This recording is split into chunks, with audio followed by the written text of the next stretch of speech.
அனைவருக்கும் வணக்கம். Subedar major hon lieutenant S Sukumar, veteran, corps of signals, secretary ex servicemen welfare association Aruppukottai, secretary general Tamil Nadu ex services league. PCDA பர்ஸில் இருந்து நேரடியாக ஓய்வூதியம் வாங்கி கொண்டு இருப்பவர்கள், அதாவது பிசிடிஏ வெப்சைட் படி 30,05,673. இதில் பல முன்னாள் முப்படை வீரர்கள் ஓய்வூதியம் வாங்கக்கூடியவர்கள். அவர்களுக்கு பிசிடிஏ பர்ஸிலிருந்து நேரடியாக ஓய்வூதியம் வரவு செய்யப்படுகிறதா அவர்களது வங்கி கணக்கில், அல்லது சிபிபிசியிலிருந்து வரவு செய்யப்படுகிறதா என்று தெரியாமலே உள்ளனர். அதற்கு காரணம், பிசிடிஏ பர்ஸிலிருந்து வந்த மைக்ரேஷன் எஸ்எம்எஸை அவங்க பார்க்காமலே உள்ளனர். ஒரு சிலர் வந்த எஸ்எம்எஸை அவங்க டெலீட் பண்ணிட்டாங்க. ஆனால் பிசிடிஏ பர்ஸுக்கு அவங்களுடைய ஓய்வூதிய கணக்கு மாற்றப்பட்ட பின்பு அவர்கள் எப்படி அந்த மைக்ரேஷன் ஸ்டேட்டஸ் மாற்றப்பட்டு விட்டதா இல்லையா என்பதை பார்க்கறதுக்கு நாங்கள் ஏற்கனவே வெட்டரன்ஸ் வெல்ஃபேர் அருப்புக்கோட்டை யூடியூப் சேனலில் போட்டிருந்தோம். இருந்தாலும் இப்போ இந்த வீடியோவை பொறுத்தவரையில் பிசிடிஏ பர்ஸுக்கு மைக்ரேட் ஆனவங்க அவங்க எப்படி அவங்களுடைய யூசர் ஐடி பாஸ்வேர்டு பயன்படுத்தி பாஸ்வேர்டை எப்படி டிஃபால்ட் பாஸ்வேர்டை மாற்றம் பண்ணுறது, அல்லது அவங்களுக்கு எஸ்எம்எஸை டெலீட் பண்ணிட்டீங்கன்னா அப்புறம் அந்த புதிய பாஸ்வேர்டு எப்படி உருவாக்குனதுக்கு பின்பு அந்த டிக்ளரேஷன் எப்படி சப்மிட் பண்ணுறது, அந்த மெண்டாட்டரி டிக்ளரேஷன் சப்மிட் பண்ணால் தான் இந்த பர்ஸ் பிசிடியில் உள்ள சர்வீசஸ் அவைல் பண்ண முடியும். அதாவது அவங்களுடைய manage profile, service request, grievances இதெல்லாம் சப்மிட் பண்ண முடியும். இந்த மெண்டாட்டரி டிக்ளரேஷன் சப்மிட் பண்ணலைன்னா இதெல்லாம் செய்ய முடியாது. அதோட அவங்களுடைய பர்ஸ் பிபிஓவும் அவங்க எடுக்க முடியாது, அதனுடைய பென்ஷன் ஸ்லிப்பும் அவங்க எடுக்க முடியாது. அதனால் இந்த வீடியோவில் நம்ம எப்படி அந்த யூசர் ஐடி பாஸ்வேர்டு பயன்படுத்தி ஃபஸ்ட்டு டிஃபால்ட் பாஸ்வேர்டை மாற்றுறது, அப்புறம் ஃபர்கட் பாஸ்வேர்டு ப்ரோசஸ் என்ன, அப்புறம் டிக்ளரேஷன் மெண்டாட்டரி டிக்ளரேஷன் எப்படி சப்மிட் பண்ணுறதுக்கு பற்றி இந்த வீடியோவில் விரிவாக பார்ப்போம். Welcome, veterans welfare Aruppukottai YouTube channel. Spurs default password change, forget password process and submit declaration to avail services of Spurs portals. இதெல்லாம் நம்மளுடைய ஸ்பர்ஸ் டிஃபென்ஸ் பென்ஷன் வெப்சைட் இதில் கீழே கொடுத்துருக்குறோம். spurs.defensepension.gov.in அதில் தான் நம்ம பார்க்க முடியும், செய்ய முடியும் இந்த வேலைகளை. இது spruce migration check through pension credit இன் பேங்க் அக்கௌண்ட். அதாவது பர்ஸில் மைக்ரேட்டட் ஆகிடுறாங்க, ஆனால் அவங்களுக்கு வரக்கூடிய பென்ஷன் பிசிடிஏ பர்ஸ்லேருந்து வருதா அல்லது அவங்களுக்கு முதல்ல மாதிரி சிபிபிசிலேருந்து வருதா என்று தெரியாமலே நிறைய பேர் இருக்கிறாங்க. ஆனால் அவர்களுக்கு அதை தெரிஞ்சு கொள்வதற்கு அவங்களுடைய பேங்க் அக்கௌண்ட்டு பாஸ்புக்கில் என்ட்ரி போட்டாச்சுன்னா அதில் தெரிய வரும் பிசிடிஏ பர்ஸ்லேருந்து அவங்களுக்கு பென்ஷன் கிரெடிட் ஆகிருந்துச்சுன்னா. இதில் நாங்கள் சொல்கிற மாதிரி அந்த ஏரோ மார்க்கு காமிச்சிருக்கிறோம். அதில் கிரெடிட் ஆனது நெஃப்ட்டு, அந்த நெஃப்ட்லேருந்து ஆர்பிஐலேருந்து பிரின்சிபல் கண்ட்ரோல்னு அந்த இதில் இருக்கும், என்ட்ரி பண்ணியிருப்பாங்க. அதில் பென்ஷனுடைய அமௌண்ட் இருக்கும். இந்த NEFT RBI PCDA principal control அப்படின்னு இருந்தாச்சுன்னா அவங்களுக்கு அவங்களுடைய பென்ஷன் அக்கௌண்ட் பிசிடிஏ பர்ஸுக்கு மைக்ரேட் ஆகிடுச்சு, அங்கிருந்து தான் அவங்களுக்கு பென்ஷன் கிரெடிட் ஆகிறதுன்னு அர்த்தம்.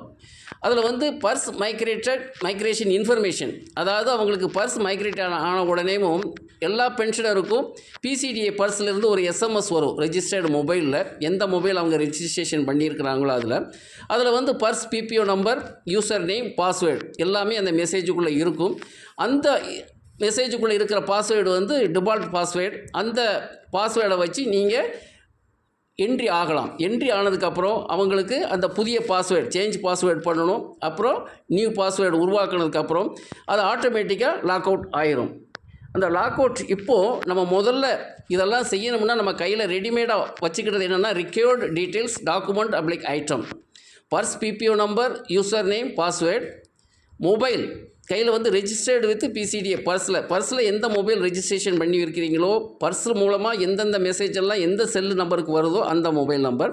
Next mobile registered with Aadhaar if different. இப்போது நீங்கள் ஆதாரில் ரெஜிஸ்ட்ரேஷன் பண்ணிக்க வேறு நம்பர் இருந்தால் அதுவும் கையில் இருக்கணும். அதோட சேர்த்து ஆதார் கார்டு நம்ம கையில் வச்சுருக்கணும். ஏன்னா அந்த ஆதார் கார்டு நம்பர் போட வேண்டியது வரும். அதில் தான் அந்த மொபைல் நம்பர் எதில் ஆதார் கார்டில் நீங்கள் ரெஜிஸ்ட்ரேஷன் பண்ணிக்கிறீங்களோ அதில் தான் ஓடிபி வரும். இப்போது ஃபஸ்ட்டு அந்த நம்ம லாகின் ஆகிறப்ப இந்த பர்ஸ் வெப்சைட்டில் போய்ட்டு நம்ம லாகின் ஆகிறப்ப லாகினை நான் காமிச்சிருக்கிறேன் இந்த இடத்துல எப்படி லாகின் பண்ணணுன்ட்டு. இதில் லாகின் ஆன உடனே அதை கிளிக் பண்ண உடனே உங்களுக்கு அந்த ஃபஸ்ட் பேஜ் ஓப்பன் ஆகும். அந்த யூசர் லாகின் அந்த பேஜ் அதில் ஃபஸ்ட்டு கேட்குறது யூசர் நேம்.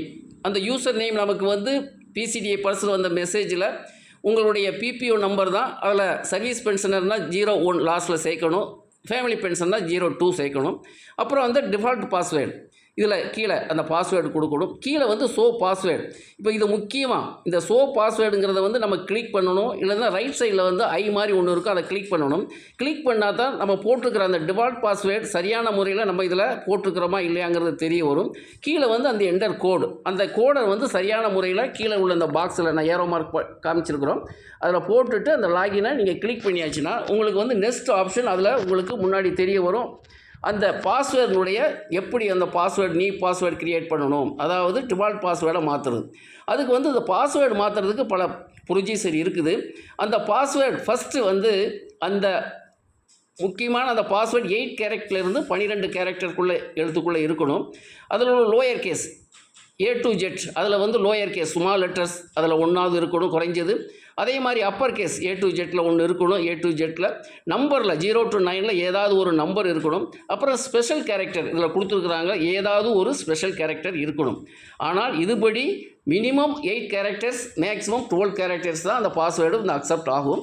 இதில் பிரகாரம் நீங்கள் வந்து ஃபஸ்ட்டு என்ன சொல்லணும், கரண்ட் பாஸ்வேர்டு, அந்த டிஃபால்ட் பாஸ்வேர்டு வந்திருக்குது உங்களுக்கு, அந்த பாஸ்வேர்டை நீங்கள் முதல்ல இதில் போடணும். Enter your current and one time password அதை ஏதாவது கேட்டுக்கிறாங்க அதை. செகண்ட்லி நியூ பாஸ்வேர்டு நீங்கள் க்ரியேட் பண்ணணும். அந்த பாஸ்வேர்டு இந்த ஹிண்ட் கொடுத்தது மாதிரி 8 to 12 லெட்டர்ஸ்குள்ளே அதில் இருக்கணும் எப்படிங்கிறத சொல்லியிருக்கிறோம். அந்த பாஸ்வேர்டு இங்கே போட்டால் தான் அது அக்செப்ட் ஆகும். கன்ஃபார்ம் பாஸ்வேர்டு, நியூ பாஸ்வேர்டு இங்கே நீங்கள் போட்டுட்டீங்க, அதை கீழே கன்ஃபார்ம் பாஸ்வேர்டு போடணும். கீழே வந்து ஷோ கேரக்டர்ஸ் அதை கிளிக் பண்ணியாச்சுன்னா நீங்கள் நியூ பாஸ்வேர்டு போட்டதும் கன்ஃபார்ம் பாஸ்வேர்டு போட்டதும் சரியாக இருக்குதாங்கிறது தெரிய வரும். அதுக்கப்புறம் நீங்கள் சப்மிட் பண்ணணும். அதை சப்மிட் பண்ணியாச்சுன்னா உங்களுக்கு ஒரு மெசேஜ் வரும். என்ன மெசேஜ் வரும்னா, confirmation your password has been changed successfully, you will now B locked out to avail services login with your update credential. அப்படின்னா நீங்கள் இப்போ உங்களுக்கு வந்து சேஞ்ச் பண்ண பாஸ்வேர்டு உங்கள்கிட்ட இருக்கிற யூசர் நேம் வச்சு நீங்கள் அதில் வந்து பண்ணலாம் அப்படின்னு இருக்குது. செகண்ட் நம்ம என்ன சொல்லியிருக்கோன்னா, ஃபர்கட் பாஸ்வேர்ட் ப்ரோசஸ். அதாவது எல்லாருக்குமே மைக்ரேட் ஆன உடனே அவங்களுக்கு வந்து எஸ்எம்எஸ் வந்திருக்கும். அதோட நான் முதல்ல சொன்ன மாதிரியும் அவங்களுடைய user ID, user name and password. அவங்க ஒரு சிலர் என்ன பண்ணியிருக்கிறாங்கன்னா, அதை அன்னோயிங்லி அந்த மெசேஜை டெலீட் பண்ணிடுறாங்க. டெலீட் பண்ணதுக்கப்புறம் அவங்களுக்கு எந்த டிஃபால்ட் பாஸ்வேர்டு வந்ததுன்னு தெரியாது. இன்னொன்று வந்து ப்ரௌசிங் சென்டரில் மற்ற இடத்துல போய் அவங்க இந்த பாஸ்வேர்டை சேஞ்ச் பண்ணுறாங்க, அதை மறந்துடுறாங்க. ஏன்னா இதுதான் இப்போ எல்லாருக்குமே இப்போ டெய்லி ஒவ்வொரு நாளும் 2-3 பேர் இங்கே சங்கத்துக்கு வந்துக்கிட்டு தான் இருக்கிறாங்க. பாஸ்வேர்டு இல்லாமல் தான் இருக்கிறாங்க, மெசேஜ் கிடையாது. ப்ரௌசிங் சென்டரில் போட்டோன்னா அந்த பாஸ்வேர்டு தெரியாது. அதனால் அவங்களுக்கு வந்து இந்த ஃபர்கட் பாஸ்வேர்டு ப்ரோசஸை ஃபாலோ பண்ணி அவங்களுக்கு புதிய பாஸ்வேர்டு க்ரியேட் பண்ண வேண்டிய நிலைமைக்கு இருக்குது. அதுதான் அந்த சேம் மெத்தட் தான். ஃபஸ்ட்டு நான் சொன்னது மாதிரி இதில் வந்து என்னென்னு கேட்டாச்சுன்னா, அந்த லாகினில் போயிட்டு யூசர் லாகினில் கீழே ஃபர்கட் பாஸ்வேர்டை நீங்கள் கிளிக் பண்ணி அந்த ஏரோ மார்க் போட்டு காமிச்சிருக்கிறேன்.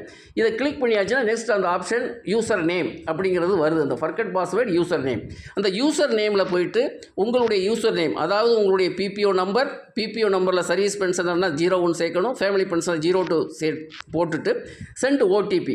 அந்த நீங்கள் ஓடிபி போட்டாச்சுன்னா ஒரு மெசேஜ் உங்களுக்கு வரும். அந்த ஓடிபி என்னன்னா, one time password OTP has been sent to registered mobile, please enter the same here to proceed. நீங்கள் அந்த மொபைல் நம்பருக்கு உங்களுக்கு ரெஜிஸ்டர்டு மொபைல் நம்பரில் உங்களுக்கு ஓடிபி வந்திருக்கும். அந்த ஓடிபி நீங்கள் போட்டுட்டு ப்ரொசீட் பண்ணியாச்சுன்னா நெக்ஸ்ட்டு வந்து உங்களுக்கு ஒரு இது வரும். எது வரும்? Default password. அதே மொபைலில் உங்களுக்கு வந்து டிஃபால்ட் பாஸ்வேர்டு வந்துடும். அந்த பாஸ்வேர்டை நீங்கள் குறித்து வச்சுக்கிட்டு திருப்பி அகைன் லாகின் ஆகணும். லாகின் ஆகிட்டா உங்களுக்கு வந்து அதே முதல்ல சொன்ன மாதிரி தான் யூசர் நேம், நீங்கள் எந்த பாஸ்வேர்டு சேஞ்ச் பண்ணீங்களோ அந்த பாஸ்வேர்டு, அதை பாஸ்வேர்டு கரெக்டாக போட்டிருக்கிறோமா இல்லையாங்கிறத செக் பண்ணணும். கீழே அந்த கோடை போட்டுட்டு நீங்கள் லாகின் பண்ணணும். லாகின் பண்ணியாச்சுன்னா உங்களுக்கு அந்த டிஃபால்ட் பாஸ்வேர்டை எப்படி நியூ பாஸ்வேர்டாக உங்கள் விருப்பத்துக்கு மாற்றுறதுக்கு நீ எப்படி நான் முதல்ல சொன்னணும், 8 to 12 கேரக்டர்ஸ், அல்ஃபாபெட்ஸ் எப்படி ஸ்மால் அண்ட் கேபிட்டல் லெட்டர்ஸ், அந்த ஸ்பெஷல் கேரக்டர் என்னென்னு போட்டு இதில் அகெயின் ஃபஸ்ட்டில் என்ன ப்ரொசீஜர் ஃபாலோ பண்ணீங்களோ அதோ போட்டுட்டு நீங்கள் கிளிக் பண்ணியாச்சுன்னா சேம் மெசேஜ் தான் வரும் உங்களுக்கு. Your password has been changed successfully, you will now B locked out அந்த மெசேஜ் வரும். இப்படி ஆட்டோமேட்டிக்காக அது லாக்ட் அவுட் ஆயிரும்.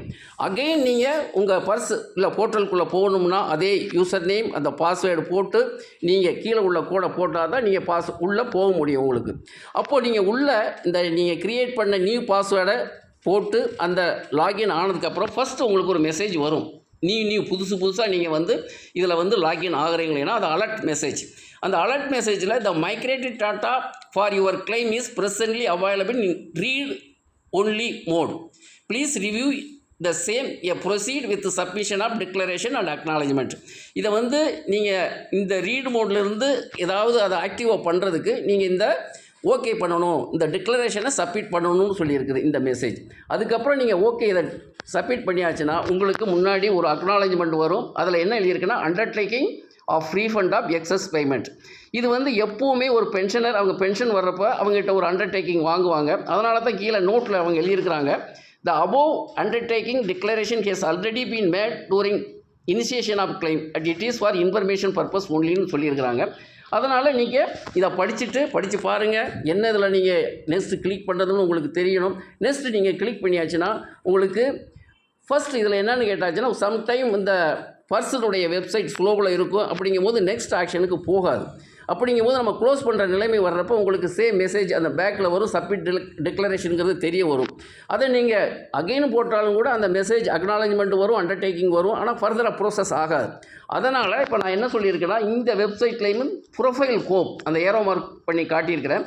அதை நீங்கள் கிளிக் பண்ணியாச்சுன்னா ஃபர்தராக என்ன ஆகும்னா அந்த அலர்ட் மெசேஜ் திரும்ப வரும். அந்த அலர்ட் மெசேஜ் வர்றப்போ நீங்கள் ஓகே பண்ணியாச்சுன்னா திரும்ப அந்த அண்டர்டேக்கிங் வரும். அந்த அண்டர்டேக்கிங்கில் போய் நீங்கள் நெக்ஸ்ட் போட்டாச்சுன்னா அது சம்டைம் அது வந்து ப்ரோசஸ் பண்ண ஆரம்பிச்சிடும். அந்த நெக்ஸ்ட் பேஜ் ஓப்பன் ஆகிடும்.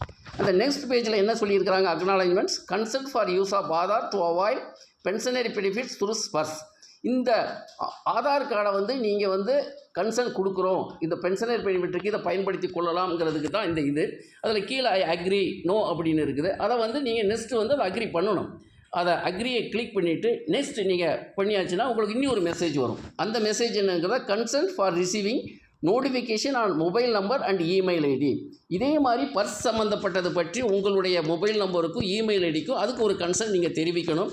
அதுக்கப்புறம் நீங்கள் நெக்ஸ்ட் இதை கிளிக் பண்ணணும். கிளிக் பண்ணுறப்ப அது என்ன சொல்கிறது, confirmation you will be redirected to CDEC website to e-sign the declaration. e-sign declaration அப்படின்னு கேட்டாச்சுன்னா உங்களுக்கு வந்து ஆதார் கார்டினுடைய டிக்ளரேஷனுக்கு பற்றி நெக்ஸ்ட் சைட்டுக்கு போகுது. இதுதான் அந்த டிஜிட்டல் இந்தியா அந்த இது ஓப்பன் ஆயிடுச்சு. அதில் வந்து ஆதார் நம்பர் நம்மளுடைய அதுக்கு தான் நான் முதல்ல சொன்னேன் ஆதார் கார்டு வச்சுருக்கணும். அந்த ஆதார் கார்டு நம்பரை பார்த்து கரெக்டாக போடணும். கீழே அந்த ஆதார் ஓடிபிங்கிறத நீங்கள் கிளிக் பண்ணணும். அதுக்கப்புறம் கெட் ஓடிபியை நீங்கள் கிளிக் பண்ணணும். அந்த கெட் ஓடிபியை கிளிக் பண்ணியாச்சுன்னா உங்களுக்கு ஆட்டோமேட்டிக் அந்த உங்களுக்கு ஓடிபி வரும். ஓடிபி வந்த உடனே அந்த ஓடிபி அதில் என்ட்ரி பண்ணணும். என்ட்ரி பண்ணிவிட்டு அதுக்கப்புறம் சப்மிட் பண்ணணும்.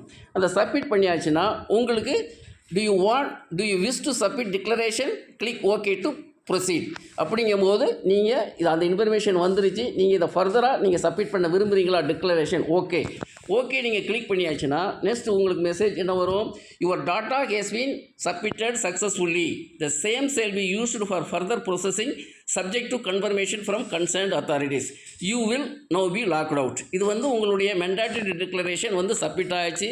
Aadhaar consent, mobile consent, email consent எல்லாமே சப்மிட் பண்ணியாச்சு. இப்போ வந்து இது லாக் அவுட் ஆயிரும். லாக் அவுட் ஆனதுக்கப்புறம் அகெயின் நம்ம என்ன பண்ணணும், அந்த நமக்கு முதல்ல நம்ம யூசர் நேம், அந்த யூசர் நேமுக்கு அப்புறம் என்ன பாஸ்வேர்டு நம்ம புது பாஸ்வேர்டு க்ரியேட் பண்ணோமோ அந்த பாஸ்வேர்டு அதை சரியாக போட்டிருக்குமா இல்லைன்னு பார்க்கணும். அப்புறம் கோட் டைப் பண்ணி போட்டாச்சுன்னா உங்களுக்கு கம்ப்ளீட் அந்த மெசேஜ் உங்களுடைய ப்ரொஃபைல் அந்த வெப்சைட்டில் உங்களுடைய பேருக்கு அதனுடைய ஓப்பன் ஆகிரும் அந்த பர்ஸ் போர்ட்டல். அதில் வந்து இப்போ எல்லாமே பார்க்க முடியும். My documents, life certificate, tax service request எல்லாமே இருக்குது.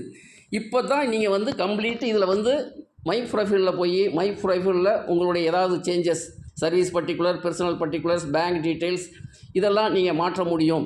அதோடு சேர்த்து கிரீவியன்சஸ், சர்வீஸ் ரிக்வெஸ்ட் சப்மிட் பண்ண முடியும்.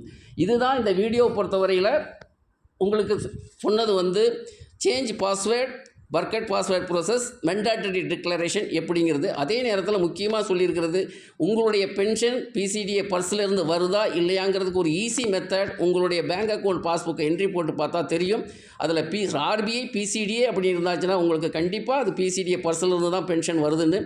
தேங்க்ஸ் ஃபார் வாட்சிங் and listening and share the video for more awareness amongst the ESM for their better use. இதுவரைக்கும் இந்த வீடியோவை கேட்டமைக்கு பார்த்தமைக்கு மிக்க நன்றி. இந்த வீடியோவை மற்ற எக்ஸர்வீஸ்மேன்களுக்கு ஷேர் பண்ணி அதிகப்படியான முன்னாள் முப்படைவர்கள் பயனுள்ள வகையில் உதவி செய்யும்படி கேட்டுக்கொண்டு விடைபெறுகிறேன். நன்றி, வணக்கம், ஜெய்ஹிந்த்.